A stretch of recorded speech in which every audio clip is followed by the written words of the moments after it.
আমাদের এমন এমন বুজুর্গ যারা গেছে তাদের দিকে তাকায়া তাকায়া তাকায়া শুধুমাত্র নেককাররা মজা পায় নাই, গুনাহগাররা মজা পাইছে। কেন কেন কেন বলে জিক্রুল্লাহ, আল্লাহর ইবাদতের কারণে তাদের চেহারাতে আমার মৌলা নূর ডাইলা দিছে, অভ্যন্তরীণ নূর। এই যে উজরাত উলামায়ে কেরামের দিকে তাকালে একটা মজা লাগে, মজা লাগে। 5 ওয়াক্তের নামাজি তার চেহারার ভিতর নূর থাকে। শুধুমাত্র 5 ওয়াক্তের নামাজিও নয়, আদনা থেকে আদনা একটা ইমানদারের চেহারাতেও নূর, সামান্য নূর হলে তাকে কাফের ও বেঈমানদের চেহারা লাল চামড়া হলেও সাদা চামড়া হলেও ওদের চেহারার দিকে তাকায়া তাকায়া মজা পাওয়া যায় না। মোট কথা হলো গুনাহ করলে একটা ক্ষতি আমার বাপ, সেটা হলো বান্দা তার উপর আল্লাহ তাআলার লানত পতিত হয়। গুনাহ করলে আরেকটা ক্ষতি হলো বান্দার চেহারা থেকে আল্লাহ তাআলা নূর উঠায় নেয়। গুনাহ করলে 3 নম্বর আরেকটা ক্ষতি হলো, রসুল বলে দাপুনিয়া এলাকার মানুষ যদি গুনাহ করে, একটা গুনাহ করলে আল্লাহর রসুল বলে কলবের ভিতরে একটা কালো দাগ পড়ে। এই যে একটা জায়গা, এই জায়গাটার নিচে একটা গোশতের টুকরা আছে, যেটাকে বাংলাতে আমরা দিল কয়, আরবি থেকে এটাকে কলব বলা হয়। এই কলবটা এমন একটা দামি গোশতের নাম, সরকারে দো আলম নবী বলে কলবটাকে যদি নেক আমলের দ্বারা যদি খুব পরিষ্কার পরিচ্ছন্ন রাখতে পারে, ওই বান্দাটা মরতে দেরি হয়, আল্লাহর জান্নাতে যাইতে দেরি হয় না। আল্লাহু আকবার বলো। আল্লাহর রাসূল বলে এই যে একটা গোশতের টুকরা, এই জায়গার নিচে গোশতের টুকরাটার নাম কলব। যদি কলবটা যদি গুনাহের দ্বারা আচ্ছন্ন হয়ে যায়, আমার বাপ, ওই কলবটা যদি কখনো কখনো যদি এমন গুনাহ কুফর শিরকের দ্বারা যদি এটা ময়লাযুক্ত হয়ে যায়, ওই কলবওয়ালাটা যদি কুফর শিরকের হালতে যদি ইন্তেকাল হয়ে যায়, এটা মরতে দেরি হয়, জাহান্নামে যাইতে দেরি হয় না।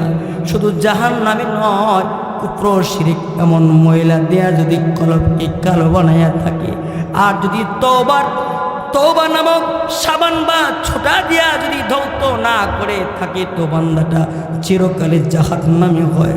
আল্লাহর রাসূল বলে ক্বালান নবী সাল্লাল্লাহু আলাইহি ওয়াসাল্লাম ইন্নাল আবদা ইযা আখতা খাতিআতান নুকিতাত ফি কলবিহি নুকতাতুন সাওদা। নবীজি বলেন একটা গুনাহ করলে কলবে একটা কালো দাগ পড়ে, 2টা গুনাহ করলে কলবে 2টা কালো দাগ পড়ে, 3টা গুনাহ করলে কলবে 3টা কালো দাগ পড়ে। এমনভাবে যদি বান্দাটা গুনাহ করতেই থাকে করতেই থাকে করতেই থাকে, একটা সময় সাদা ধবধবে কলবটা আর পরিষ্কার থাকে না, এটা পুরোটাই কালো হয়ে যায়। আপনারা বলতে পারেন বাপ, কলব যদি কালো হয় তো কি ক্ষতি হয়ে যায়? কলব কালো হলে আরেকটা ক্ষতি লাজেম হয়ে যায়, সেটা হলো বান্দাটা লাজ্জতে ইবাদা হারায় ফেলে, বান্দাটা হালাওয়াতে ঈমান হারিয়ে ফেলে। বান্দাটার দ্বারা নামাজ পড়া কষ্ট হয়ে যায়, সাকিল হয়ে যায়। বান্দার দ্বারা রুকু দিতে কষ্ট হয়, বান্দার মন সিজদা দিতে মন চায় না, কালামুল্লাহর তিলাওয়াত করতে মন চায় না, জিক্রুল্লাহ করতে মন চায় না। আর যদি বান্দার কলবটা গুনাহের দ্বারা যদি আচ্ছন্ন না হয়ে থাকে, তো ওই বান্দাটা এমন হয় যে জোয়ান নয়, বুড়াও যদি হয়, রাতের আধারে কনকনে শীতের বেলা বান্দাটা ঠান্ডা পানি দিয়া ওযু কইরা মওলার দরবারে দাঁড়ায়া দাঁড়ায়া তাহাজ্জুদের নামাজ পড়া মওলার কদমে সিজদায় পড়তে তার খারাপ লাগে না। আল্লাহু আকবার। কলব যাদের সাদা, গুনাহ করে নাই, ওরা লাজ্জতে ইবাদা পায়, ইবাদতের মজা পায়, ইবাদতে মজা পায়। যেমন আমাদের কিছু বাপ দাদা ছিল, ওরা জিন্দেগির পড়ার সময়টাকে ইবাদত করে মজা পাইছে। আমরা তো আমার এমন সময় দিছে, আমরা দেশও ডাইল খাইতে দিই সবার শেষে, খাইলে খাও না খাইলে না, খাইলে খাও না খাইলে নাই। আমিও এমন এক সময় এসে করে ডাইল খাওয়ার সময়, বুঝেন নাই কথাটা? আরে এটা তো সুন্দর কথা কইছেন। তবে ডাইল খাইলে আমরা দেশে ককিতা ডাইল না খাইলে পেটের ভিতরে আর যে বাকি জায়গাগুলো বরাট হইছে না, এটা খাইলে তৃপ্তি আসে, বইরা যায়। আল্লাহু আকবার বলেন। যাই হোক, আপনারা যদি সংখ্যায় কমন এতে আমার সমস্যা নাই, কারণ হইল আমরা সবাই দোয়া করে যাবো ইনশাআল্লাহ। এখানে যারা যারা আছেন উঠতেন না, কারণ দোয়া করে যাবেন, হাত তুলেন ইনশাআল্লাহ। ইনশাআল্লাহ তো আমার ছেড়ে যাবেন গা? আচ্ছা, যেহেতু আপনারা ওয়াদা দিছুন, তাহলে আমি কিছু কথা কইতাম, লম্বা চড়া কথা কইতাম না, কারণ ঠান্ডার যে অবস্থা, আমি আওয়ার পর থেকে নাক বন্ধ করে রাখছি রুমাল দিয়ে, এরপরও ঠান্ডা ঢুকে হই, প্রচণ্ড ঠান্ডা। এই কিছুক্ষণ আগে প্রায় 5 মিনিট কাটছি, এত পরিমাণ ঠান্ডা। এরপরও যে আপনারা কোরআন সুন্নাহর মহাব্বতে, আল্লাহ এবং তার রসুলের মহাব্বতে এই পর্যন্ত বসে আসছেন, এই জন্য আল্লাহ তাআলার কাছে আবারও শুকরিয়া আদায় করি, সকলে বলি আলহামদুলিল্লাহ। এই সময়টার কিন্তু দাম। এই যে আপনি এখন সুবহানাল্লাহ কইতেছেন, আলহামদুলিল্লাহ কইতেছেন, কনকনে শীতে বসে রইছেন, একজন দেখতেছি, তিনি কে? আরো যে বলেন তিনি কে? যেই কাজের মধ্যে মেহনত বেশি তার প্রতিদানও বেশি। বলেন, যেই কাজে মেহনত বেশি তার কি প্রতিদানও বেশি। আরেকটা কথা আছে, শেষ বেলা যার সব বলা তার, কি বলেন? শেষ বেলা যার সব বলা তার। তো আমরা কয়েক মর্তবা দুরূদ পড়ি, তারপরে আমরা আলোচ্য বিষয়ে যাব ইনশাআল্লাহ। আল্লাহুম্মা সাল্লি আলা মুহাম্মদ ওয়া আলা আলি মুহাম্মদ কামা সাল্লাইতা আলা ইব্রাহিম ওয়া আলা আলি ইব্রাহিম ইন্নাকা হামিদুম মাজিদ। আল্লাহুম্মা বারিক আলা মুহাম্মাদিন ওয়া আলা আলি মুহাম্মদ কামা বারাকতা আলা ইব্রাহিম ওয়া আলা আলি ইব্রাহিম ইন্নাকা হামিদুম মাজিদ। পড়েন, বালাগাল উলা বিকামালিহি কাশাফাদ দুজা বিজামালিহি হাসানাত জামিউ খিসালিহি সাল্লু আলাইহি ওয়া আলিহি। আল্লাহ পাকের দরবারে শুকরিয়া আদায় করতেছি, উত্তর দাপুনিয়া বাইতুল নূর জামে মসজিদে ও এলাকাবাসীর উদ্যোগে আয়োজিত আজকের এই মাহফিলের মুহতারাম সভাপতি আল্লামা ইমদাদুল হক দামাত বারাকাতুহুম শাইখে বালিয়া, উপস্থিত আছেন আরো হযরত উলামায়ে কেরাম। আমার পূর্বক্ষণে আলোচনা পেশ করেছেন হযরত মাওলানা ওয়াসিফ বিল্লাহ নোমানী হাফিজাহুল্লাহ। অত্যন্ত গরম মানুষ, গরম গরম বক্তৃতা দিয়ে গেছেন। আমরা দোয়া করি হযরতের হায়াতকে আল্লাহ আরো বেশি লম্বা করুন, সকলে আমিন কোন। এমন মুজাহিদ দরকার আছে না নাই? দরকার আছে, নরমও দরকার, আবু বকরও দরকার, আবার উমরও দরকার আছে, ঠিক কিনা? মনে করেন আমি আজকে আবু বকর আর উমরের দরকার আছে না নাই? আল্লাহর নবীর সাহাবী উমর যখন মুসলমান হয়েছে, ও নবী একটা কথা কইতাম, আল্লাহ যে আল্লাহ এটা ঠিক নেই। ঠিক হইতো, আপনি যে ওনার থেকে যে আনিত ধর্ম আনছেন সেটা সত্য কিনা? সত্য। আপনি যে আল্লাহর রসুল সেটা সত্য কিনা? সত্য। যদি আল্লাহ হিসাবে সত্য হয়ে থাকে, আর আপনি যদি নবী হিসাবে যদি সত্য হয়ে থাকেন, আপনি যে গ্রন্থ আর কুরআন নিয়ে আসছেন সেটা যদি সত্য হয়ে থাকে, ইসলামের দাওয়াত আর গোপনে হবে না, প্রকাশ্য হবে, ঠিক কিনা? জোরে বলো। এই জন্য গরম লোকও দরকার, নরম।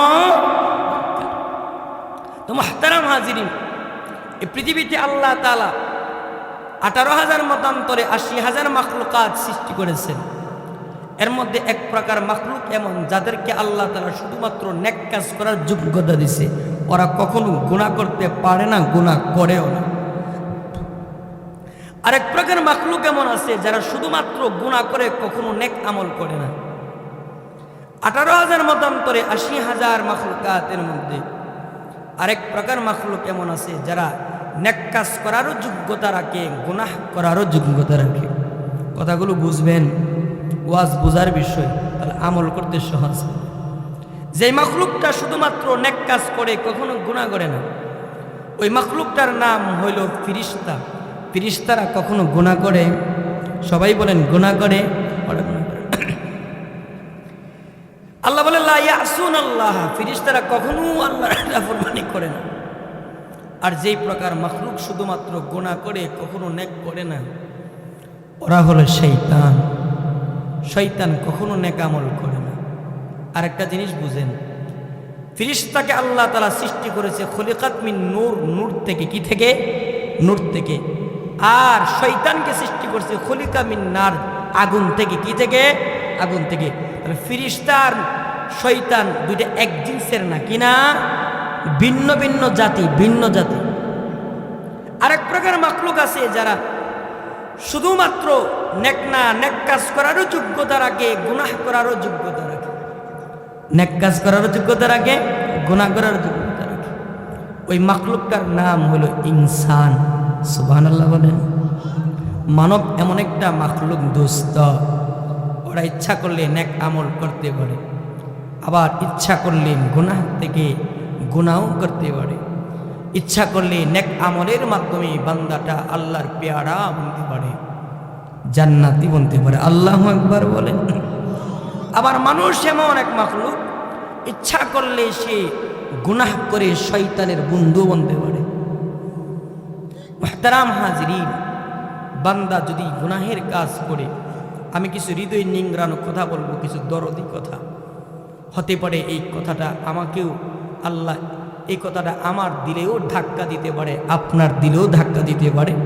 আর যদি দিলে কখনো ধাক্কা লেগে যায়, এটাই তার বান্দার জীবনের পরিবর্তন হয়ে যায়।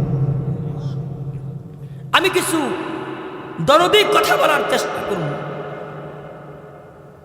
ইনসান এমন একটা মাখলুক, ইচ্ছা করলে তার রবের বন্দেগী করে রবের পেয়ারা বনতে পারে, আবার ইচ্ছা করলে এই মাখলুকটাই নাফরমান করে, গুনাহ করে সে তার রবের অপছন্দের বান্দাদের তালিকাভুক্ত হতে পারে।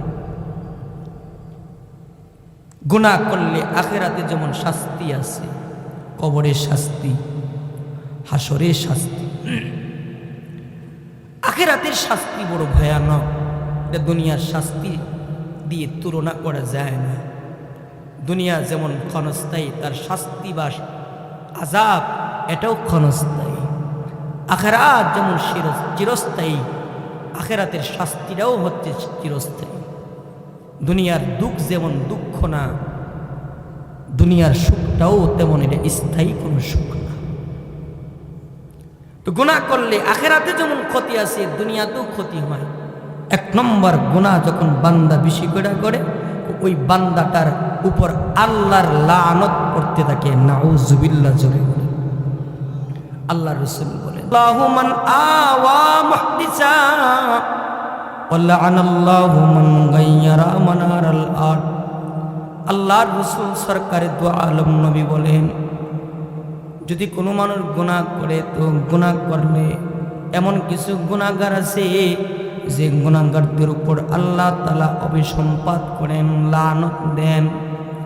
রব্বে জালালের রাগ ওই গুনাহগারের উপর পতিত হয়ে যায়। এর মধ্যে একটা গুনাহগার হলো ওই গুনাহগারটা লা'নাল্লাহু মান লা'না ওয়ালিদা, যে গুনাহগারটা তার মা বাবাকে লানত দেয়, মা বাবাকে গালি দেয়, মা বাবার সাথে খারাপ আচরণ করে, সুন্দর করে মা বাবার দিকে তাকায় না, ভালোবাসা নিয়ে মা বাবার দিকে তাকায় না, মহাব্বত নিয়ে মা বাবার দিকে তাকায় না, মা বাবার দিকে রাগ করে তাকায়, মা বাবাকে গালি মারে। আল্লাহর রাসূল বলে, এমন গুনাহগারটার উপরে আসমানের মওলা, জমিনের মওলা, চাঁদ ও সূর্যের মওলা রব্বুল আলামিন লানত পেশ করতে থাকি। ওই গুনাহগারের উপর যে সন্তান মা বাবাকে গালি দেয়, এই জালেমের উপর কার লানত? সবে বলেন না কেন কার লানত? সবাই আওয়াজে বলেন কার লানত? আল্লাহর লানত। যুবক, তুমি কেমনে তোমার মা বাবাকে গালি দাও? তুমি কেমনে তোমার মা বাবার অবাধ্যচারণ করো?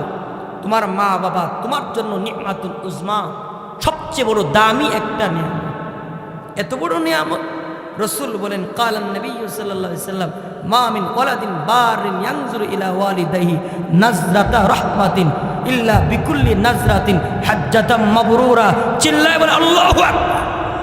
রাসূল বলেন, যদি কোনো মুসলমান এই দাপুনিয়া এলাকার কোন মুসলমান যুবক যদি তার মার দিকে রহমতের নজরে মায়া ভরা চোখ নিয়ে তাকায়, এই দাপুনিয়া এলাকার কোন যুবক যুবতী বোন যদি তার মায়ের দিকে রহমতের নজরে তাকায়, রাসূল বলেন যতবার তার মা এবং বাবার দিকে রহমতের নজরে তাকাবে, আসমানের মওলা ততবার তার উপর একটা করে কবুল হজের সওয়াব দিবে। আল্লাহু আকবার বলে।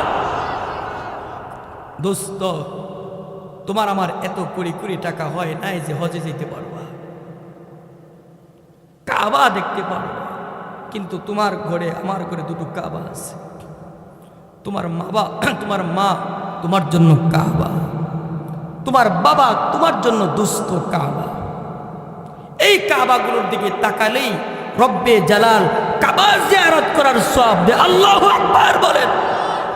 কিন্তু আজকে দুঃখের বিষয়, অত্যন্ত দুঃখের বিষয়, আমার যুবক ভাইয়েরা, আমার যুবতী বোনেরা আজ মার সাথে ভালো আচরণ করতে ভালো লাগে না, বাবার সাথে একটু মিষ্টি মিষ্টি সুরে কথা বলবে, এটা তার কাছে সহ্য হয় না। বন্ধুর সাথে খুব চমৎকারভাবে কথা কয়, গার্লফ্রেন্ডের সাথে খুব চমৎকারভাবে কথা কয়, মিষ্টি ভাষায় কথা কয়, কিন্তু আমার বর্তমান কিছু যুবক ভাই আছে, আমার কিছু যুবতী বোন আছে, ও মার সাথে ভালো আচরণ করে না, মার সাথে মিষ্টি ভাষায় কথা বলে না, বাবার সাথে মিষ্টি ভাষায় কথা বলে না। দোস্ত, যুবক, আমি তোমাকেই বলছি, যুবক, তোর মতো কপাল পোড়া, তোর মতো কুলাঙ্গার, তোর মতো অপদার্থ আর কেউ হতে পারে না যে তোর মার সাথে ভালোভাবে কথা বলতে জানিস না, যে সন্তান তার বাবার সাথে ভালো করে কথা বলতে জানিস না, তোর চাইতে অপদার্থ, তোর চাইতে বড় কুলাঙ্গার আল্লাহর জমিনে হতে পারে না। ঠিক কিনা জোরে বলো? ওর কষ্ট লাগে।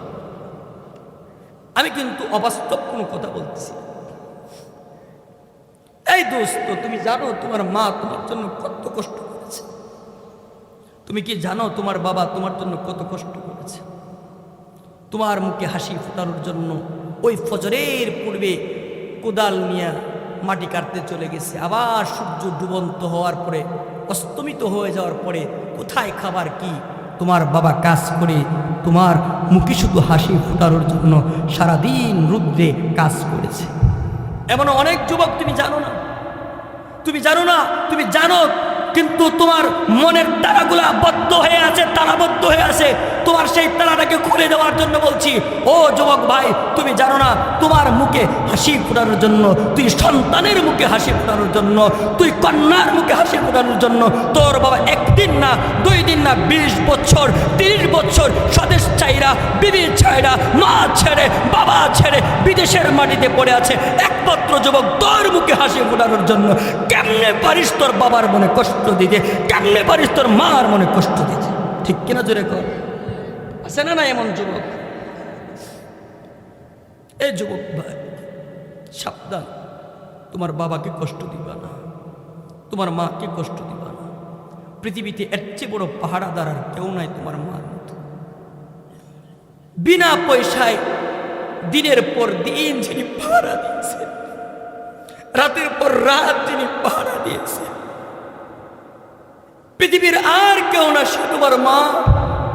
রাতের আধারে কনকনে শীতে যখন তুমি প্রস্রাব করে দিয়েছো যুবক, তুমি ডান দিকে প্রস্রাব করলে তোমার মা ডান দিকটা পরিষ্কার করে বাম দিকে তোমাকে শোয়াইছে, আবার বাম দিকে প্রস্রাব করলে তোমার মা ওই দিকে না শোয়া তোমার বুকে শোয়াইছে, বুকেও প্রস্রাব করে দিয়েছো। এরপরে তোর মা রাগ করে লাথি মেরে ধরে ফেলায় দেয় নাই, কত প্রস্রাব তোর মা পরিষ্কার করলো, কত পায়খানা তোর পরিষ্কার করলো, 2টা বছর তোর মা তোকে লাগাতার দুধ পান করালো, তোর পাহারা দিল। তুই অসুস্থ হলে সবার আগে কষ্ট তোর মা পাইছে, তোর বাবা পাইছে। পাগলের মতো দোয়া করছে, আল্লাহ আমার সন্তানটা অসুস্থ, সে অসুস্থ থাকলে আমি সুস্থ থাকতে পারি না। মসজিদে গিয়া দোয়া করছে, হুজুরের কাছে দোয়া চাইছে, মুরব্বীদের কাছে দোয়া চাইছে। এমন মাকে তুই কেমনে বলে যাস যুবক? এমন মাকে তুই কেমনে গালি দেস? এমন মাকে বৃদ্ধাশ্রমে, এমন বাবাকে তুই বৃদ্ধাশ্রমে কেমনে পাঠাইয়া দেস? তোর মতো অপদার্থ, তোর মতো কুলাঙ্গার আল্লাহর জমিনে আর হতে পারে না। যুবক ভাই, তোমার মা তোমার জন্য রহমত, তোমার বাবা তোমার জন্য রহমত। এর চাইতে বড় রহমত আর কিছু হতে পারে না। যার বাবা নাই, যার মা নাই, ওই ঘরটা একটা খালি শূন্য এক ভূমির মতন, বিরান ভূমির মতন লাগে। আমি যখন বাড়িতে যাই, কখনো কখনো যদি আমার মাকে না পাই, আমার কাছে মনে হয় কি যে একটা শূন্যতা আমি অনুভব করতেছি।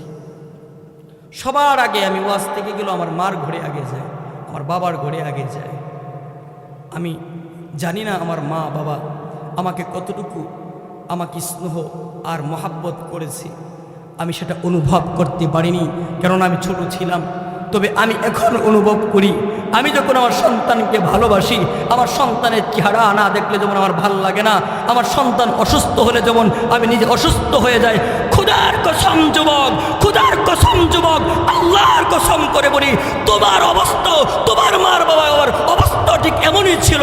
যখন তুমি অসুস্থ হয়ে যাইতা, তুমি যখন অসুস্থ হয়ে যাইতা, তুমি যখন কোনো বিপদে পড়ে যাইতা, তোমার মা বাবারও তাদের চোখে ঘুম ছিল না, ঠিক কিনা জোরে বলে?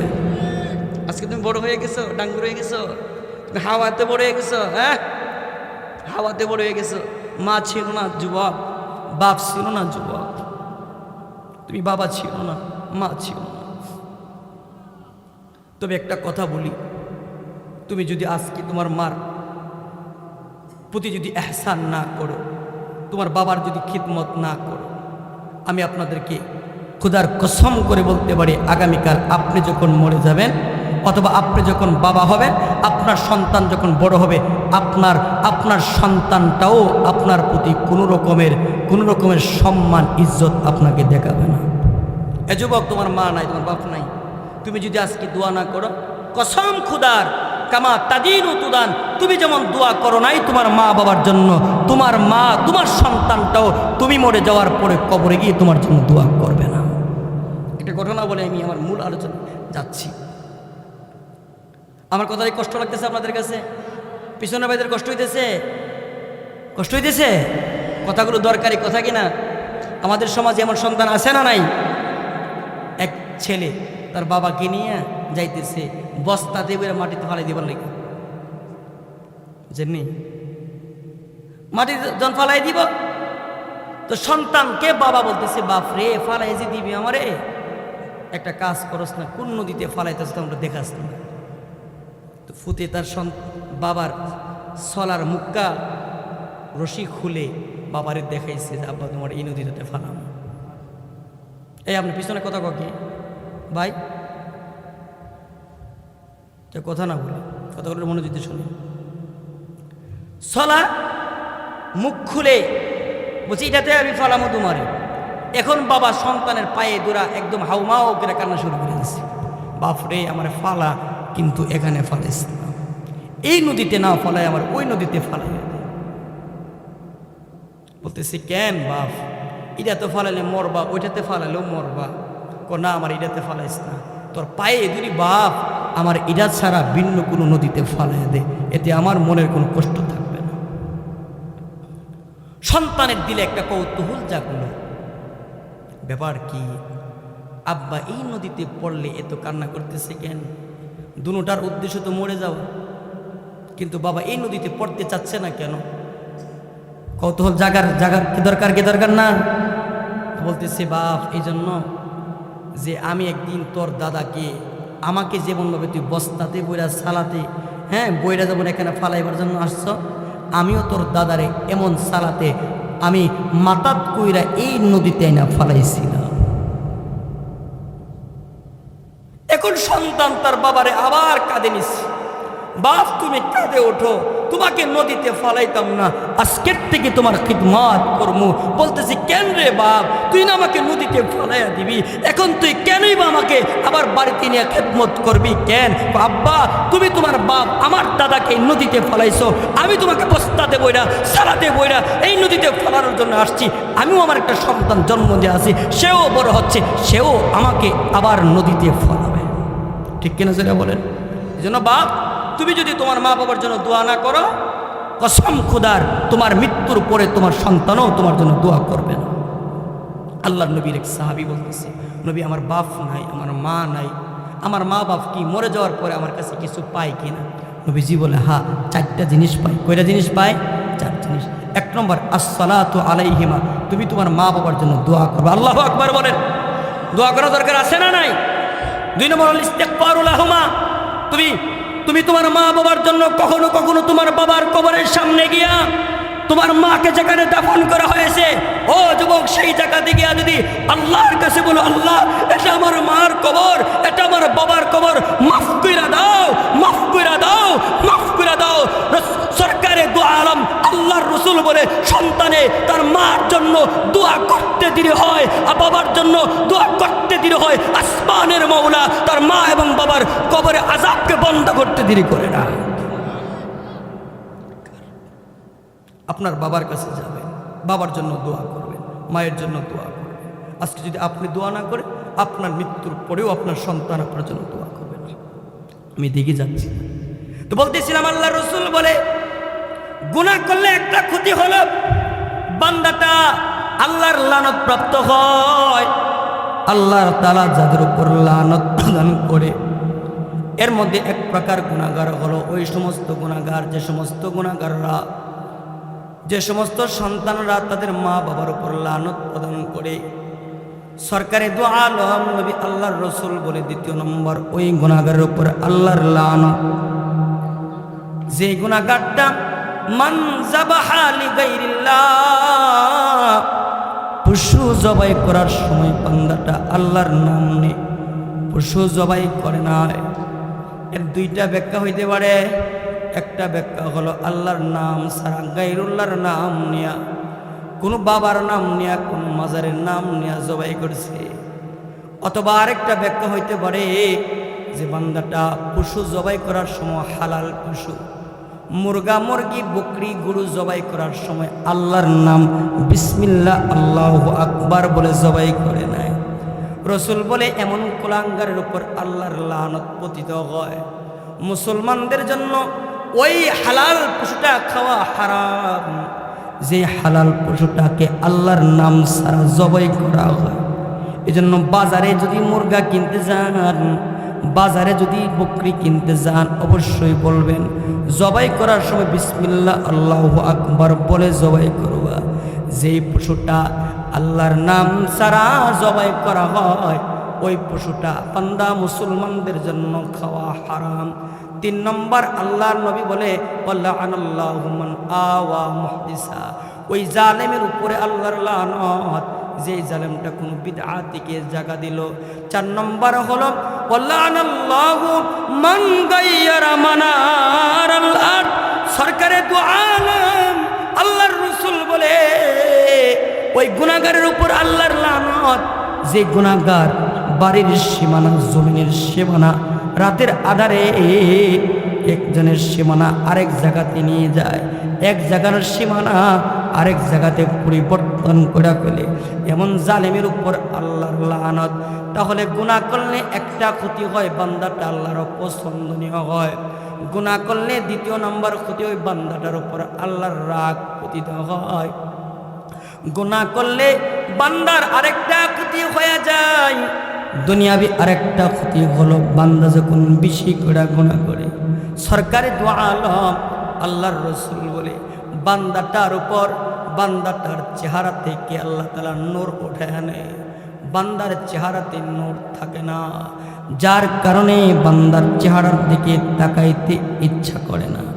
পক্ষান্তরে যদি বান্দাটা নেককার হয়, আল্লাহ ওয়ালা হয়, জাকির বান্দা হয়, শাকির বান্দা হয়, ওই বান্দাটা যদিও তার চেহারার রংটা কাইলা হয়, চেহারাটা যদিও কালো হয়, ওই কালো চেহারার দিকেও তাকাইতে মজা লাগে।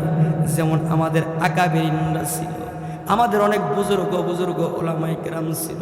চরমুনার মরহুম পীর সাহেব রহমাতুল্লাহ আলাইহি, ফজলুল করিম রহমাতুল্লাহ আলাইহি কালা ছিল দেখতে, কিন্তু তার চেহারার দিকে তাকায়া তাকায়া শুধুমাত্র নেককাররাই মজা পায় নাই, বদকাররা মজা পাইছে। আল্লাহু আকবার বলে। আমাদের একজন বুজুর্গ আব্বার নাম ছিল নূরউদ্দিন গহরপুরি। সিলেটের মাটিও মানুষ এখনো যাকে স্মরণ করে। নূরউদ্দিন গহরপুরি রাহমাতুল্লাহ আলাইহি কালো ছিল। তার কালো চেহারার দিকে তাকানোর জন্য হাজারো হাজারো লক্ষ লক্ষ মানুষ অপেক্ষা করত। নেককাররা শুধুমাত্র কলবের তাসাল্লি আর প্রশান্তি অনুভব করে নাই, বদকাররা পর্যন্ত আমার বাপ তারা অনুভব করছে। মদকররাও আল্লাহর বান্দার চেহারার দিকে তাকায়া মজা পাইছে। ওই যে শাইখে বালিয়া, শাইখে কুরিয়া, আমাদের এমন এমন বুজুর্গ যারা গেছে, তাদের দিকে তাকায়া তাকায়া তাকায়া শুধুমাত্র নেককাররা মজা পায় নাই, গুনাহগাররা মজা পাইছে। কেন কেন কেন বলে জিক্রুল্লাহ, আল্লাহর ইবাদতের কারণে তাদের চেহারাতে আমার মৌলা নূর ডাইলা দিছে, অভ্যন্তরীণ নূর। এই যে উজরাত উলামায়ে কেরামের দিকে তাকালে একটা মজা লাগে, মজা লাগে। 5 ওয়াক্তের নামাজি তার চেহারার ভিতর নূর থাকে। শুধুমাত্র 5 ওয়াক্তের নামাজিও নয়, আদনা থেকে আদনা একটা ইমানদারের চেহারা তো নূর। সামান্য নূর হলে তাকে কাফের ও বেঈমানদের চেহারা লাল চামড়া হলেও সাদা চামড়া হলেও ওদের চেহারার দিকে তাকায়া তাকায়া মজা পাওয়া যায় না। মোট কথা হলো, গুনাহ করলে একটা ক্ষতি আমার বাপ, সেটা হলো বান্দা তার উপর আল্লাহ তাআলার লানত পতিত হয়। গুনাহ করলে আরেকটা ক্ষতি হলো বান্দার চেহারা থেকে আল্লাহ তাআলা নূর উঠায় নেয়। গুনাহ করলে 3 নম্বর আরেকটা ক্ষতি হলো, রসুল বলে দাপুনিয়া এলাকার মানুষ যদি গুনাহ করে, একটা গুনাহ করলে আল্লাহর রসুল বলে কলবের ভিতরে একটা কালো দাগ পড়ে। এই যে একটা জায়গা, এই জায়গাটার নিচে একটা গোশতের টুকরা আছে, যেটাকে বাংলাতে আমরা দিল কয়, আরবি থেকে এটাকে কলব বলা হয়। এই কলবটা এমন একটা দামি গোশতের নাম, সরকারে দো আলম নবী বলে কলবটাকে যদি নেক আমলের দ্বারা যদি খুব পরিষ্কার পরিচ্ছন্ন রাখতে পারে, ওই বান্দাটা মরতে দেরি হয়, আল্লাহর জান্নাতে যাইতে দেরি হয় না। আল্লাহু আকবার বলে। আল্লাহর রাসূল বলে, এই যে একটা গোশতের টুকরা, এই জায়গার নিচে গোশতের টুকরাটার নাম কলব। যদি কলবটা যদি গুনাহের দ্বারা আচ্ছন্ন হয়ে যায়, এ আমার বাপ, ওই কলবটা যদি কখনো কখনো যদি এমন গুনাহ কুফর শিরকের দ্বারা যদি এটা ময়লাযুক্ত হয়ে যায়, ওই কলব বলাটা যদি কুফর শিরকের হালতে যদি ইন্তেকাল হয়ে যায়, এটা মরতে দেরি হয়, জাহান্নামে যাইতে দেরি হয় না। শুধু জাহান্নামে নয়, কুফর শিরক এমন ময়লা দেয়া যদি কলবকে কালো বানাইয়া থাকে, আর যদি তওবা নামক সাবান বা ছোটা দিয়া যদি ধৌত না করে থাকে, তো বান্দাটা চিরকালে জাহান্নামে হয়। আল্লাহর রাসূল বলে, ক্বালান নবী সাল্লাল্লাহু আলাইহি ওয়াসাল্লাম, ইন্নাল আবদা ইযা আখতাআ খাতিআতান নুকিতাত ফি কলবিহি নুকতাতুন সাওদা। নবীজি বলেন, একটা গুনাহ করলে কলবে একটা কালো দাগ পড়ে, 2টা গুনাহ করলে কলবে 2টা কালো দাগ পড়ে, 3টা গুনাহ করলে কলবে 3টা কালো দাগ পড়ে। এমনভাবে যদি বান্দাটা গুনাহ করতেই থাকে, একটা সময় সাদা ধবধবে কলবটা আর পরিষ্কার থাকে না, এটা পুরোটাই কালো হয়ে যায়।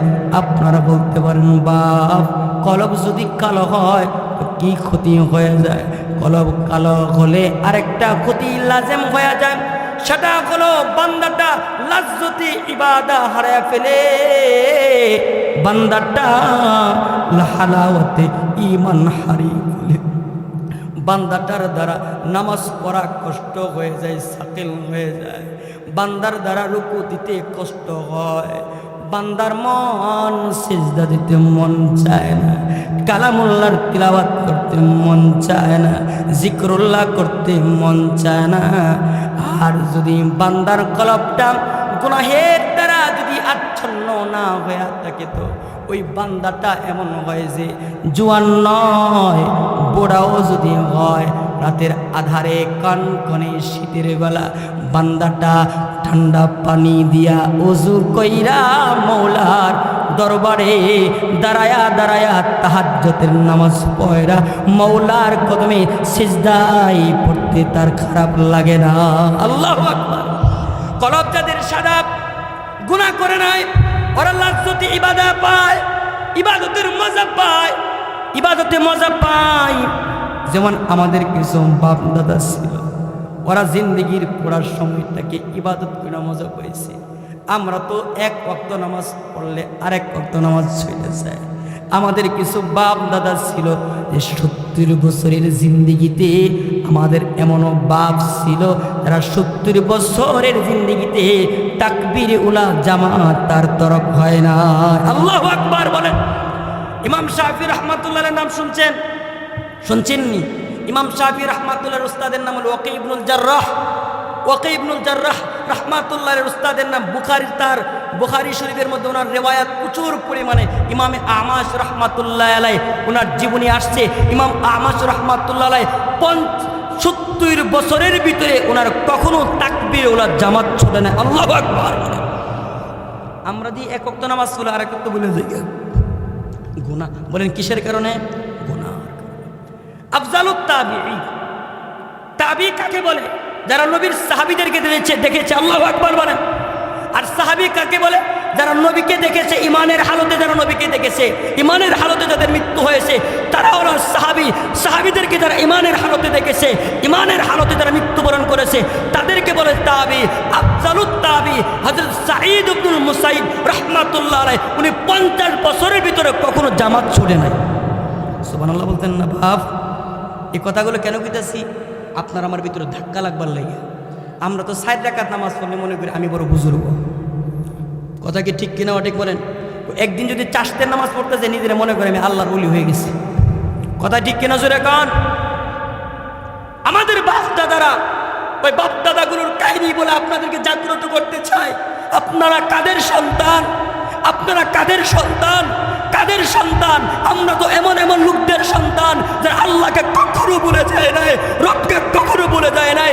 যদি কখনো মনের অজান্ত যদি ঘুমের কারণে যদি তাহাজ্জুদ চলে গেছে, তো রাত ভর নয় দিনভর চিল্লায়া চিল্লায় কাছে আল্লাহ আল্লাহ। যদি আজকে আমার মরণ হয়ে যায়, আমার জিন্দেগির শেষ সময়টা এমন হলো যে জিন্দেগির শেষ রাত্রিতে তাহাজ্জুদ ছিল না। আল্লাহু আকবার বলে। ওরাও তো ছিল আমাদের বাপ দাদা, ওরাই আমাদের বাপ দাদা। ইমামে আজম আবু হানিফা রহমাতুল্লাহ আলাইহি চিনেননি আপনারা? ইমামে আজম আবু হানিফা রহমাতুল্লাহ আলাইহি 39 বছর ইশারের উযু দিয়া ফজরের নামাজ পড়ছে। সুবহানাল্লাহ। আস্তে বলে হইতো না, জোরে কোন লিল্লাহি তাকবীর। সবাই বলেন লিল্লাহি তাকবীর। আরো জোরে লিল্লাহি তাকবীর। ইমামে আজম আবু হানিফা 40 বছর ইশারের উযু দিয়া ফজরের নামাজ পড়ছে। আচ্ছা বলুন তো, যে লোকটা 40 বছর এশারের উযু দিয়ে ফজর নামাজ পড়ছে, ওই লোকটা কি রাতের বেলা ঘুমাইছে বাপ? আমাদের মধ্যে কি শাস্ত্রে বইয়ের সময় কাটাইছে বাপ? মোবাইলের সময় কাটাইছে? ও আমার যুবক ভাই, ও আমার যুবক ভাই, আমি আপনাকেই বলছি, আমার বৃদ্ধ বাবা, আমি আপনাকেই বলছি,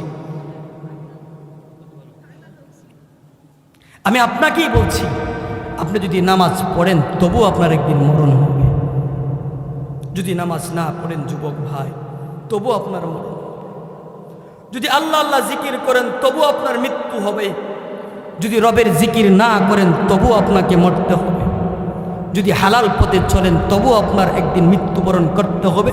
যদি হারাম পথে চলেন বাপ, তবু আপনাকে মৃত্যুবরণ করতে হবে। যদি আপনি রোজা রাখেন তবু আপনার মৃত্যুবরণ করতে হবে। রোজা যদি কখনো না রাখেন তবু আপনাকে মৃত্যুবরণ করতে হবে।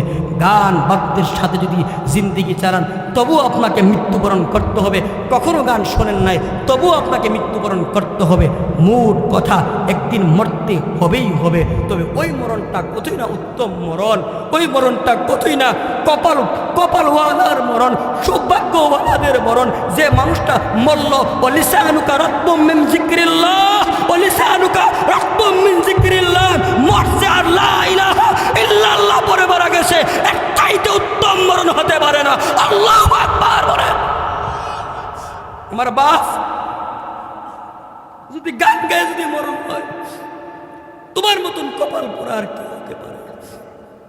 তুমি রাতের বেলা ঘুমাইলা, কানে ইয়ারফোন দিয়া যুবক ভাই, আর তুমি নায়িকার নাচ ডান্স দেখতেছিলা, গান শুনতেছিলা, এমন হালতে যদি যুবক তোর মরণ হয়, এটা তো সাধারণ, এর চাইতে বড় অপদার্থের মরণ আর হতে পারে। রসুল বলে তাইসুনা কামা তামুতুন ওয়া তুহশারুনা কামা তামুতুন। নবীজি বলেন, জীবন যেমনে চালাবি মরণও তোর এমনি হবে, মরণ যেইভাবে হবে রব্বে জালালের আদালতে এইভাবে দাঁড়াবে।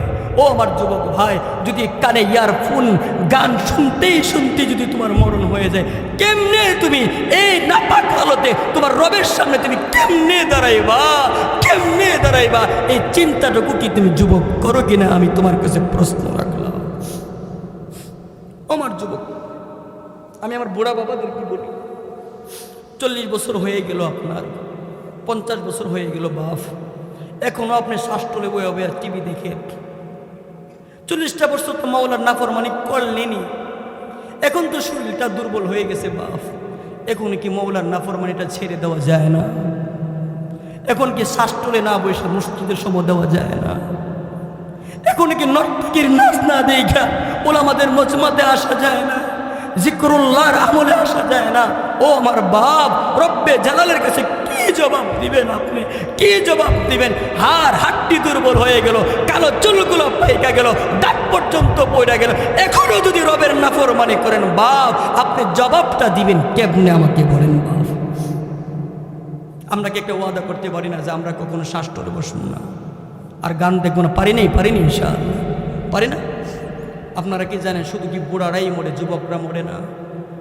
কত যুবকের মৃত্যুর খবর কি আপনাদের কর্ণকহরে আসে কি আসে না? ওই দিন দেখলাম বুড়া বাড়া নাচতেছে গানের, আপনার বিয়ার আসর, হুজুর বিয়ার আসর, বুড়া বাড়া নাচতেছে, নাচতে নাচতে নাচতে নাচতে বেড়া গানের মধ্যে মরে গেছে। আচ্ছা কোন তো ওর মতো কপাল পোড়ার কেউ আছে? বলে ওর মতো কপাল পোড়া কেউ আছে?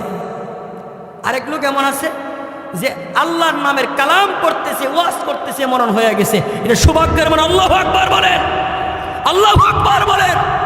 আপনি এমন মরণ কামনা করবেন বাপ, ও বাপ, আপনি এমন মরণ কামনা করবেন, আমি কি করে বুঝালে আপনারা বুঝবেন আমি জানি না। আপনার আমার বাবার বয়সী, আমার দাদার বয়সী, আপনাদেরকে জোরে বললেও আমার লজ্জা লাগে। কিভাবে বললে আপনারা বুঝবেন যে মৌলার কাছে যেতে হবে? পৃথিবীতে কেউ থাকতে পারে না, এই পৃথিবীর যারা বাদশা ছিল, পুরা পৃথিবী যারা পরিচালনা করেছে, এমন 4 জন বাদশা ছিল। একজনের নাম বাদশা নমরুদ, ইরাকের বাবেল শহর থেকে গোটা পৃথিবী পরিচালনা করেছে। বাদশার ক্ষতি হলো, গুনাহ করলে বান্দার কলব কালো হয়ে যায়। বান্দার কলব কালো হলে আরেকটা ক্ষতি হয়, বান্দাটা লাজ্জতে ইবাদা, নামাজ পড়া মজা তার আর লাগে না, রব্বে জালালের জিকির করা মজা লাগে না, তার জন্য তাহাজ্জুদের নামাজ পড়া মজা লাগে না, নর্তকীর নাচ দেখতে তার কাছে ভালো লাগে। গুনাহ করলে আরেকটা ক্ষতি হলো কাসিয়াতুল লিল কলব, কলব শক্ত হয়ে যায়। ওদাপুনিয়া এলাকার ভাইয়েরা আমার, বাবারা আমার, কলব যদি শক্ত হয় তো কি ক্ষতি হয়ে যায়? কোন বান্দার কলব যদি শক্ত হয়ে যায় তো বান্দার আরেকটা ক্ষতি হয়, সেটা হলো বান্দার চোখ দিয়া পানি পড়ে না। অথচ আল্লাহ তাআলার ডরে, রব্বে জালালের বয়ে কোন বান্দা যদি 1 ফোঁটা চোখের পানি ফেলাইয়া দে, বলে আ মৌলা আমি আর কখনো গুনাহ না, পাপ করব না, কবি বলে বজা দেंगे जहन्नम को, बजा देंगे जहन्नम को ये आंसुई नदामत के। বান্দা যদি 1 ফোঁটা চোখের পানিও যদি মালিকের বয়ে ফালাই দিতে পারে, আর যদি ওয়াদা করতে পারে আল্লাহ আমি আর কখনো গুনাহ করবো না, মৌলা গো আমারে তুমি মাফ কইরা দাও, আমারে তুমি মাফ কইরা দাও, আমারে তুমি মাফ কইরা দাও। আমি আর কখনো নামাজ ছাড়বো না, আমি আর কখনো সুদ খাবো না, আমি আর কখনো ঘুষ খাবো না। ও মৌলা আমি আর কখনো রোজা ছাড়বো না, আমি আর কখনো আমার চোখ দিয়া কোনো বেগানা নারীর দিকে তাকাবো না, আমি আর কখনো কোনো এতিমের মাল ভক্ষণ করবো না, আমি আমার প্রতিবেশীকে আমার জবান দেয়া কষ্ট দেব না, আমি কোনো মুসলমানের গিবত করব না, আমি কোনো মুসলমানের রক্তপান ঘটাবো না। যদি কোনো বান্দা আল্লাহ তাআলার কাছে চোখের পানি পালায়া পালায়া কাঁদে, ও মৌলা আমারে মাফ কইরা দাও,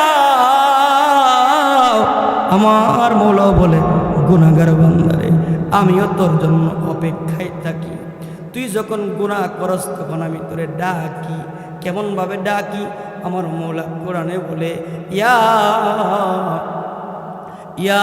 আইয়ুহাল ইনসান মা গাররাকা বিরব্বিকাল কারীম। আল্লাহ তাআলা ডাকতে থাকে, এই বান্দা, এই আমার গোলাম, আমি তোর রব, আমি তোর রব। কোথায় যাস রে বান্দা? আয় আয়, ফিরে আয় আমার কাছে আয়। যেমন সন্তানরা মার কাছ থেকে রাগ করে যখন চলে যায়, মা তার সন্তানকে অতীতের নিয়ামতগুলো তুলে ধরে, এই সন্তান কোথায় যাস? আমি কিন্তু তোর মা, আমি কিন্তু তোর 10 মাস পেটে ধারণ করছি, আমি কিন্তু তোর গুমুত আমি কিন্তু পরিষ্কার করেছি, 2টা বছর লাগাতারে আমি মৌলা আমি মা তোকে আমার বুক থেকে তোকে দুধ পান করাইছি। যাস না রে সন্তান, যাস না, আমি কিন্তু তোর মা। মা মা মা যেমন সন্তানকে ডাকে আয় আয় আয়, আমার মৌলা বান্দা যখন গুনাহ করে বান্দাকে ডাকে, বান্দা গুনাহ করিস না, আয় আয় আয়, আমি মৌলার কাছে আয়, আমি মৌলার কাছে আয়, এই মৌলার কাছে আয়, আমি মৌলার কাছে। তুই কি তোর মৌলারে চিনস না?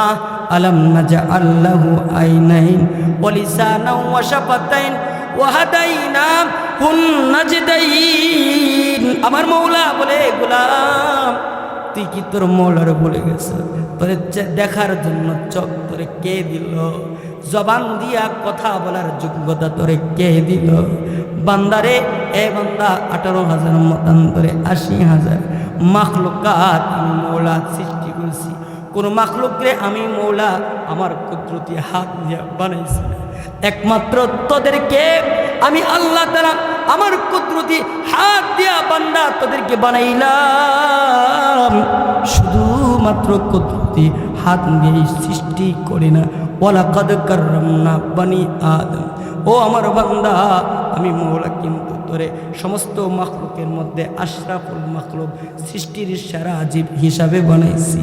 ফুকাহায়ে কেরাম বলে মানুষকে আল্লাহ দামি বানাইছে, এই কারণে মানুষের দেহের কোনো অঙ্গ বিক্রয় করা যায় না।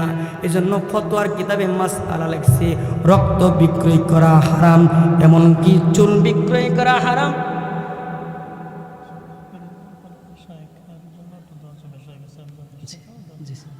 এমনকি চুল বিক্রয় করা হারাম। রব্বে কারিম বলে বান্দারে শুন শুন শুন, এত নিয়ামত আমি আল্লাহ দিলাম, আমার দিকে যাসনি, নামাজ ছেড়ে দিসনি রে বান্দা। আয় আয় আয়, আমি মৌলার কাছে তওবা কর। আমি মৌলা তোরে জানাইয়া দিলাম, যদি আমার কাছে কাঁদবার পারিস আর বলবার পারিস, মৌলা গো গুনাহ করমু না, গুনাহ করমু না। বান্দারে, এই তওবাটা করতে দেরি হবে, তোর চোখ দিয়া 1 ফোঁটা পানি ঝরতে দেরি হবে। আমি আসমানের মৌলা তোর গুনাহ কি শুধু মাফ করমু না রে বান্দা? ওই আমার বান্দা, আমি আল্লাহ গাফফার নামের উসিলায় তোর গুনাহটাকে মাফ করে দেবো। আমার আরেকটা নাম আছে রহমান ও রহিম, ইউবাদদিলুল্লাহু সাইয়্যাতিহিম হাসানাত।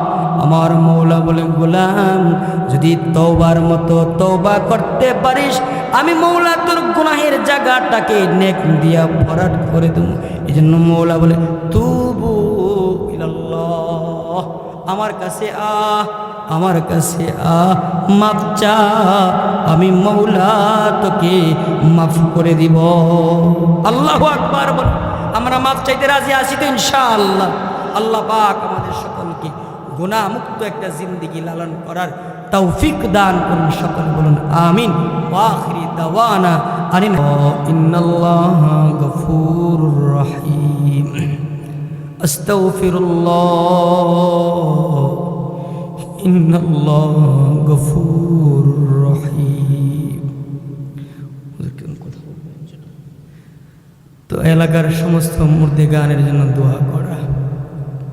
এই ময়মনসিংহ এলাকা এক বরকতময় এলাকা, মুহাক্কিক বুজুর্গ ওলামায়ে কেরামের পদচারণা যেখানে পড়েছে। আমরা শাইখে বালিয়ার কথা অনেক শুনেছি। আমার যিনি ওয়াজের মুরব্বী আল্লামা খালিদ সাইফুল্লাহ বিশাল, ওনার জবান থেকে শাইখে বালিয়ার কথা অনেক শুনেছি। আমরা সবার জন্য দোয়া করব, আমাদের আকাবির আসলাফদের জন্য দোয়া করব। আল্লাহ তাআলা যেন সকলকে মাফ করে দেন। সকলে বলেন আমিন। আপনাদের ইমাম সাহেব হুজুর, আসলে ওনাদের সামনে এই যে আমার আরেক ভাই, অনেক বড় বুজুর্গ খানদানের সন্তান, ওনাদের সামনে আমি কি দোয়া করব? আমি নিজেই দোয়া প্রার্থী। আপনাদের ইমাম সাহেব হুজুর শাইখে, বর্তমান শাইখে বালিয়া খলিফা, এটা আপনাদের জন্য আনন্দের বিষয় না? অনেক ইমাম আছে, কিন্তু ওই ইমাম থেকে উনি আলাদা বুজুর্গদের সহবতে আছে, নিসবতে আছে। সকলে বলেন আলহামদুলিল্লাহ। এমন সহবত ইয়াফতা আলেম খুব কম। এই জন্য আপনাদের জন্য সৌভাগ্যের বিষয়, হজরতের দিকে সুদৃষ্টি রাখবেন, হজরতের সহবত আপনারা নেবেন, শাইখে বালিয়ার গ্রান পাইবেন। কথা কি বুঝতে পারছেন? তো আমরা দোয়া করি আল্লাহ তাআলা আমাদের সবাইকে মাফ করুক। আমাদের শরীফ ওসমান হাদি ভাইয়ের জন্য দোয়া করবেন, আল্লাহ তাআলা যেন আমাদের এই শহীদ ভাইটাকে মাফ করে দেয়। রব্বানা যালামনা আনফুসানা ওয়া ইল্লাম তাগফির লানা ওয়া তারহামনা লানাকুনান্না মিনাল খাসিরিন। রব্বানা হাব লানা মিন আজওয়াজিনা ওয়া মিন যুররিয়াতিনা وذرياتنا قرة أعين وجعلنا للمتقين إماما اللهم إنا نسألك الهدى والتقى والعفاف والغنى اللهم إنا نسألك العفو والعافية في الدنيا والآخرة ربنا آتنا في الدنيا حسنة وفي الآخرة حسنة وقنا عذاب النار رب العالمين يا الله গভীর রাত্রিতে বুজুর্গ আল্লাহ আহলুল্লাহদের সহবত ইয়াফতা এমন বুজুর্গ উলামায়ে কেরামদেরকে নিয়ে আয় আল্লাহ নওজন ভাইদেরকে নিয়ে আমার বুড়া বাবাদেরকে নিয়ে হাত ধরেছি মৌলা আমাদের জিন্দগির সব গুনাহগুলো তুমি মাফ করে দাও আল্লাহ রাব্বুল আলামিন। ও মৌলা করিম, জীবনে কত গুনাহ করলাম, জাইনা করলাম না জাইনাও করলাম আল্লাহ। আয় আল্লাহ বুঝা গুনাহ করলাম না বুঝা গুনাহ করলাম। আয় আল্লাহ দিনের আলোতে গুনাহ করলাম, রাতের আধারে গুনাহ করলাম। আয় আল্লাহ সব গুনাহ থেকে তুমি গফফারের কাছে মাপ চাই আল্লাহ। তুমি তোমার গফফার নামের খাতিরে আমাদেরকে মাফ করে দাও রব্বুল আলামিন। ও মৌলা করিম, তুমি যদি মাফ না করো বলো না কারো কাছে যাব, কোথায় যাব মৌলা রব্বুল আলামিন। ছোট্ট বাচ্চাটাকে মা তাড়াই দিতেছে, বাচ্চাটা দৌড়ায় আবার মার কাছে যাইতেছে, আবার মা তাড়াই দিতেছে, আবার মার কাছে যাইতেছে। যতবার মা তাড়াইয়া দে বাচ্চাটা ততবারই মার কাছে যায় মৌলা। ও মৌলা করিম, বাচ্চাটা জানে তার মা ছাড়া সে অসহায়। আয় আল্লাহ ছোট্ট বাচ্চাটা তার মা ছাড়া যতখানি অসহায়, ও মৌলা তুমি সারা এর চাইতে হাজারো কোটি গুণ বেশি আমরা অসহায়। আল্লাহ আমাদের সবাই মাফ করে দাও আল্লাহ, আমাদের সবাই তুমি মাফ করে দাও আমাদের ইবাদতে লাজ্জত দিয়ে দাও মৌলা, আমাদের আমলের মধ্যে মজা দিয়ে দাও মৌলা, আমাদের রুকুর মধ্যে মজা দিয়ে দাও মৌলা, আমাদের সিজদার মধ্যে মজা দিয়ে দাও মৌলা। আমাদের আকাবির আসলাফরা আল্লাহ ওনারা ইবাদত করে যেমন মজা পাইছে মৌলা, এমন ইবাদত করার আমাদের তৌফিক দাও মৌলা। আয় আল্লাহ, এখানে এমন অনেক বাবারা হাত তুলেছে আল্লাহ, যারা তাদের বাবাকে হারিয়েছে, মা কাঙ্গালিনীকে হারিয়ে ফেলেছে মৌলা। আয় আল্লাহ, তুমি তাদের বাবা মাকে মাফ করে দাও মৌলা, তাদের মা বাবার কবরখানাকে জান্নাতের বাগান বানিয়ে দাও মৌলা। আয় আল্লাহ, ইয়া রাব্বাল আলামিন, এই এলাকা থেকে আল্লাহ কত মুমিন মুসলমান আল্লাহ অন্ধকার কবরে শুয়ে আছে মৌলা। আল্লাহ বুজুর্গ ওলামায়ে কেরামদেরকে নিয়ে তোমার কাছে মাফ চাইতেছি মৌলা। আল্লাহ তুমি তাদের সকলের কবরখানাকে জান্নাতের বাগান বানিয়ে দাও। আমাদের আকাবির আসলাফ যারা দুনিয়াতে ছিল মৌলা, আল্লাহ মুফতি আমিন সাহেব, আল্লাহ বড় হুজুর রহমাতুল্লাহ আলাইহি, শাইখে বালিয়া শাইখে কোরিয়া, আল্লাহ বড়নার পীর সাহেব সহ চরমনার পীর সাহেব সহ সমস্ত আকাবির আসলাফদেরকে তুমি মাফ করে দাও মৌলা। তাদের কবরটাকে আল্লাহ নূরে নূরান্বিত করে দাও মৌলা। ও রব্বুল আলামিন, যিনারা বেঁচে আছেন মৌলা, আল্লামা শাইখ ইমদাদুল হক শাইখে বালিয়ার হায়াতে বরকত দান করেন মৌলা। আল্লাহ ওনাকে আল্লাহ দীর্ঘজীবী করেন মৌলা, ওনার ছায়াকে আমাদের জন্য আল্লাহ লম্বা করে দেন মৌলা। ইয়া রব ইয়া মালিক, আরো যারা যারা আছে মৌলা সকলের হায়াতে বরকত দেন মৌলা। রব্বুল আলামিন, আমি কিছু ঠুটাফাটা কথা বলছি মৌলা, উম্মতের দরদ নিয়ে কিছু কথা বলার চেষ্টা করছি মৌলা। যেইভাবে বলার যতটুকু দরদ নিয়ে বলার দরকার বলতে পারি নাই মৌলা। আল্লাহ, যেই কথাগুলো আমার আল্লাহ আমার এই ভাইদের জন্য, আমার এই বাবাদের জন্য উপকারী হবে, এই কথাগুলো তাদের অন্তরে ঘেঁটে দাও মৌলা। যেগুলো উপকারী নয় আল্লাহ, এগুলো উঠাইয়া দাও মৌলা। রব্বুল আলামিন, আজকের এই মাহফিলকে আপনি কবুল করেন, আজকের এই মাহফিলকে আপনি কবুল করেন। আল্লাহ ইমাম সাহেব হুজুর আল্লাহ সহ আল্লাহ সমস্ত ওলামায়ে কেরামকে নেক হায়াত দান করেন। মুরব্বী বাবারা হাত তুলছে আল্লাহ, ওনাদেরকে কবুল আর মঞ্জুর করেন। ও মৌলায়ে কারীম, জানি না কবে কখন কোন সময় কোন জায়গায় মালাকুল মউত আজরাইল এসে যায় মৌলা। মসজিদের সেই কোনাতে সে পালকিরা না জানি কার বাড়িতে যাওয়ার সময় হয়ে গেছে মৌলা। আয় আল্লাহ, না জানি আয় আল্লাহ ইয়া রাব্বাল আলামিন কোন দোকানে যারা কার জন্য কাফনে এসে গেছে মৌলা। আয় মৌলায়ে কারীম, ও মৌলায়ে কারীম, বড়ই পাতার গরম পানি দিয়া না জানি কার শেষ গোসলের সময় হয়ে গেছে মৌলা। আয় আল্লাহ, মৃত্যুর আগে আগে পাক্কা ঈমান ওয়ালা বানায়া দাও, পাক্কা আমল ওয়ালা বানায়া দাও, আল্লাহ ওয়ালা বানায়া দাও। শাইখে বালিয়ার যোগ্য উত্তরসূরি বানায়া দাও, মুফতি আমিনের যোগ্য উত্তরসূরি বানায়া দাও, আল্লামা মামুনুল হকের যোগ্য উত্তরসূরি বানায়া দাও। আল্লাহ, আমাদেরকে তুমি কবুল আর মঞ্জুর করো মৌলা। ইয়া রব ইয়া মৌলা, আয় আল্লাহ ইয়া আরহামার রাহিমিন, আমাদের শরীফ উসমান হাদি ভাই আয় আল্লাহ শহীদ হয়ে গেছে মৌলা। আমার এই ভাইটাকে তুমি মাফ কইরাই দাও মৌলা, আমার এই ভাইটার কবরটাকে জান্নাতের বাগান বানাই দাও মৌলা। আল্লাহ, দেশের জন্য যারা লড়েছে, শহীদ হয়েছে, সমস্ত সুহাদাদের কবরকে জান্নাতের বাগান বানায়া দাও।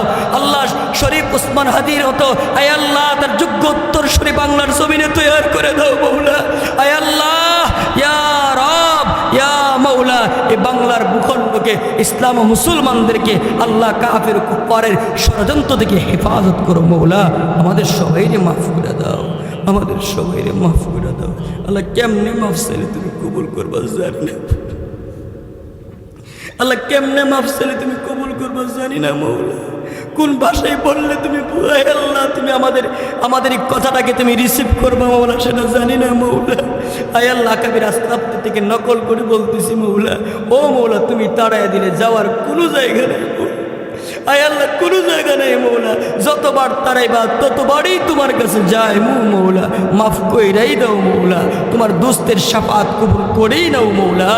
আমাদের সবাইরে মাফ করে দাও, আমাদের সবাইকে মাফ করে দাও, আমাদের সকলকে মাগফিরাত দিয়ে দাও, আমাদের মা বাপকে মাফ করে দাও। আল্লাহ, বাংলার এই মুসলমান উলামায়ে কেরামকে আল্লাহ দুশ্মনের দুশ্মনী থেকে হেফাজত করেন মৌলা। আল্লাহ, দুশ্মনের দুশ্মনী থেকে হেফাজত করেন মৌলা। ও মৌলায়ে কারীম, মরতে তো হবে, তবে কুকুর শিকালের মতো মরণ দিও না আল্লাহ। পানিতে ডুবাইয়া সুবাইয়া মরণ দিও না।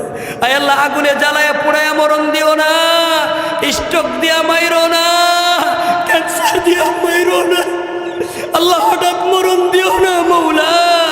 ও মৌলা, মাওলায়ে করিম মরণ যদি দিবা শাহাদাতের মরণ দিও মৌলা, মরণ যদি দিবা মৌলা তোমাকে শাস্তা করতে করতে যেন মরণ হয় আল্লাহ, এমন একটা মরণ চাই মৌলা মৃত্যুকালীন সময়ে আমাদের প্রত্যেকের জবানে তুমি পড়াইয়া দিও তোমারই মধুর কালিমা লা ইলাহা ইল্লাল্লাহু মুহাম্মাদুর রাসূলুল্লাহ।